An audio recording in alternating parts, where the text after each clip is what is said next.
Let me tell you a story about crocodiles in Cambridge. Not quite an urban legend, but a story about one of the latest wonders in science, about folding or about DNA and origami. You all know origami, right? Paper folding. Now, what if I told you that in my lab we're folding DNA into any shape, for instance, into the shape of this crocodile? We make not just one, but billions of nanometer-tall copies of the logo of the physics department. If one of them was the size of a real crocodile, a grain of sand, in fact, would be larger than Cambridge. For me, this still sounds like science fiction, but believe me, it is not. So nature has invented DNA to store the information of life. And today, scientists use it as a construction material.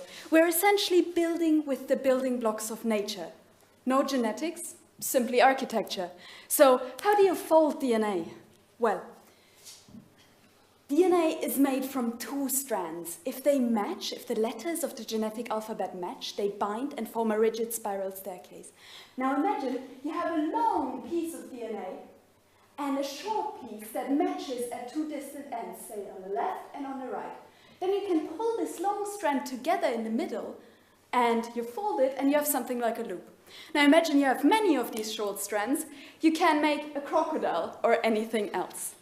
In practice, you just draw the shape you want on the computer, which then gives you a list of DNA sequences. You order them online, you mix them, and the DNA origami is ready. Cheap, biodegradable, and safe to use, unlike other forms of nanotechnology.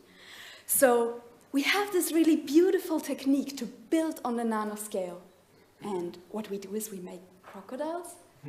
Well, DNA origami right now is at the transition from proof of principle, from artistic shapes towards applications in the real world. And ideas come from the most diverse fields. I myself, for instance, I fold pipes, like small channels, from DNA origami. They look boring, a bit like this paper origami model, but they can punch holes into cells. So you should know that 50% of the drugs that we currently use target natural channels in cells. So imagine what we could do if we could create artificial channels for every patient the way we need them. We could, for instance, deliver drugs, or we could stimulate heart cells that beat too slowly, or we could kill diseased cells. Now, for now, this is a vision. But to use the words of paper origami artist Robert Lang, one day origami might even save a life.